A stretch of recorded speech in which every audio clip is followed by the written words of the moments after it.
महाराज आपके चरणों में निवेदन है, सब सखियों की ओर से एक छोटा सा प्रश्न आया है। महाराज अक्सर सुनते हैं कि स्त्री शरीर पाप योनि है। गलत है, जो भी ऐसा बोलते हैं वो अज्ञानी है जी, गलत है। अगर कोई ये कहता है स्त्री योनि पाप योनि है, तो सबसे बड़े महात्मा श्री सुखदेव जी सबसे बड़ी महिमा का गान गोपी जनों का करते हैं, जो स्त्री शरीर में ही है। भक्तमाल में सबसे बड़ा सरस चरित्र इन महाभाग्यवती वैष्णो देवियों का ही आया है, चाहे भूप भक्तों में भूप रत्नावती जी, चाहे माता सबरी, जिधर भी दृष्टि डालो।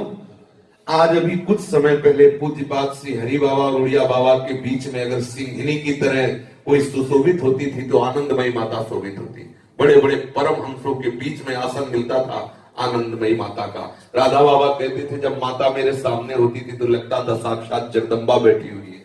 कोई अगर ऐसा कहता है कि स्त्री पाप योनि है तो वो मूढ़ ही है, क्योंकि कोई ऐसा पैदा नहीं हुआ जो स्त्री से पैदा ना हुआ हो, चाहे राम हो चाहे कृष्ण हो। कहीं ना कहीं उन्होंने माता का आश्रय लिया, भले वो प्रकट हुए अपनी दिव्यता से, लेकिन माता कौशल्या का और माता देवकी का, माता यशोदा के स्तनों का पान किया उस सच्चिदानंद परम तत्व ने। अगर कोई ऐसा चाहे जितना बड़ा वीतराग हो, अगर वो स्त्री से ऐसे घृणास्पद के पाप योनि है तो उसकी निश्चित दुर्गति होगी, भगवत तत्व का बोध प्राप्त नहीं कर सकता, क्योंकि स्त्री रूप में साक्षात जगत पिता ही है, दूसरा कोई है नहीं। और अगर भक्ति के क्षेत्र में देख लो तो स्त्रियां कहीं किसी कदम में पीछे नहीं है। त्याग तपस्या में देख लो, आप धर्म में देख लो, ऐसी आज तक कोई ऐसा पुरुष महात्मा नहीं हुआ जो धर्मराज की खोपड़ी को बदल सका हो, और एक पतिव्रता सावित्री में धर्मराज को हिला के रख दिया।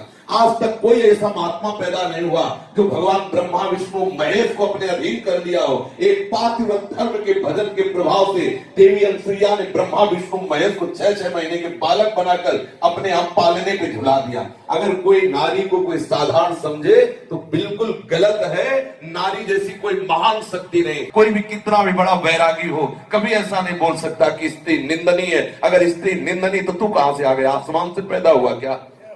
पूज्यपाद श्री उड़िया बाबा की कुछ शास्त्रीय सिद्धांत है जिसमें अपनी साधना को परिपक्व करने के लिए परस्पर राग मिटाने के लिए दूरी बनाने की बात कही गई, ना कि निंदा की। जिस समय उड़िया बाबा का नियम था कि वो स्त्री दर्शन नहीं करते थे, वो ब्रह्म बोध के लिए बाबा के सामने अगर कोई माता बहन चली जाती तो पर्दा कर लेते थे। तो रामकृष्ण परमहंस जी की जो प्रिया थी मैया शारदा, उनकी सेवा में रहने वाली 2 सखियां थी। बाबा का नाम सुना, दर्शन करने के लिए गई तो बाबा के अनुचरों ने रोक दिया। तो उन्होंने कहा कि या तो डायरेक्ट हमसे बाबा बात करे, नहीं तू नहीं रोक सकता।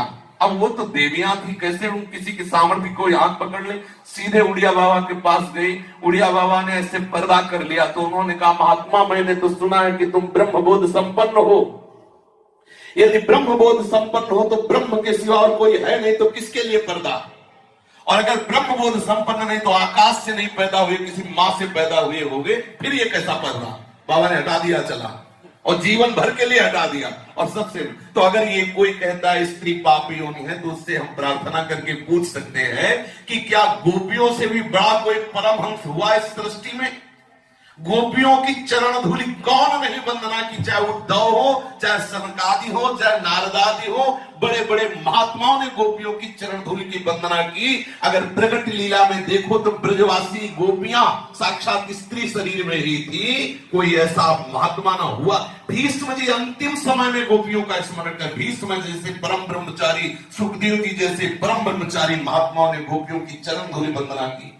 दंडकारण्य के ऋषि इसी धोखे में रह गए और भगवान राम की कृपा का वो तनिक भी अनुभव न कर पाए, और सबरी माता को भगवान श्री राम का वो दुलार प्राप्त हुआ कि आज सब जस गान कर रहे हैं। सबरी माता का जो यश गान किया गया है, रूप की न साधना की, क्या केवल अपने गुरुदेव के वचनों पर दृढ़ विश्वास और भगवान के चरणों का आश्रय। तो महामहिमामयी सबरी की भक्ति प्रकाशित हुई। भगवान श्री राम जाकर के सबरी, सब जगत जानते हैं कि सबरी जी के स्वाद लिए हुए बेरों को ठाकुर ने पाया।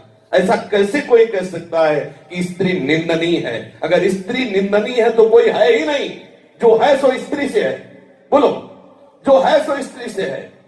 अगर नारायण वैकुंठ में है तो लक्ष्मी जी चरण चाप रही है, अगर वृंदावन में बिहारी जो है तो बिहारिणी जी के नेत्रों में फंसे हुए हैं, अगर अयोध्या में राम जी है तो सीता जी की मुस्कान से हैं, द्वारिका में अगर द्वारिकाधीश है तो रुक्मिणी जी के कृपा कटाक्ष से है। पक्की बात मानो, अगर महादेव जी जैसा बैरागी है तो अम्बा के समीप है। भाई कैसे, अगर स्त्री पापी होली है तो कैसे हो सकती है? कोई भी, चाहे जितने लौकिक पद में हो चाहे पारलौकिक पद में हो, सबकी जननी पद में ये स्वरूप है, वही भ्रष्ट है, वही नष्ट है जिसने इनका अपमान किया।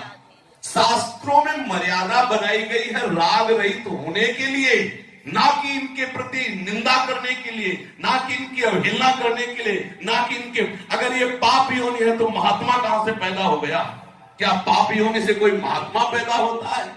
इन्हीं के वंशा स्थल के अमृत में दूध को पीकर ही कोई परमहंस बना, चाहे जो जितना त्यागी बैरागी हो। और रोटी भी इन्हीं के हाथ की मिलती है, कहीं भी मधुकरी मांगो इन्हीं के हाथ की मिलती है।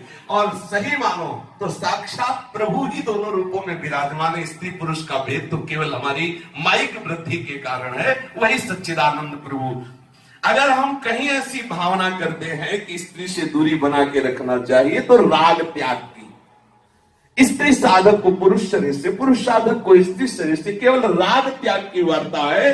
अगर निंदनीय भाव में तो आज तक कहीं ऐसा नहीं पाया गया, और जिसने निंदा की हमने जीवन में देखा है उसको वही घुटने टेकने पड़े, वही माया रौंद के चला देती है। और सबसे बड़ी बात है कि हमारे प्रभु भी चाहे जितनी महिमा हो, लेकिन इनके आगे उनकी भी महिमा नहीं कहीं भी आप देखेंगे। इसीलिए हमने आपको ऊपर से झकाया है, इसलिए कोई ऐसी अंगुली उठाए तो उसकी बात नहीं समझनी।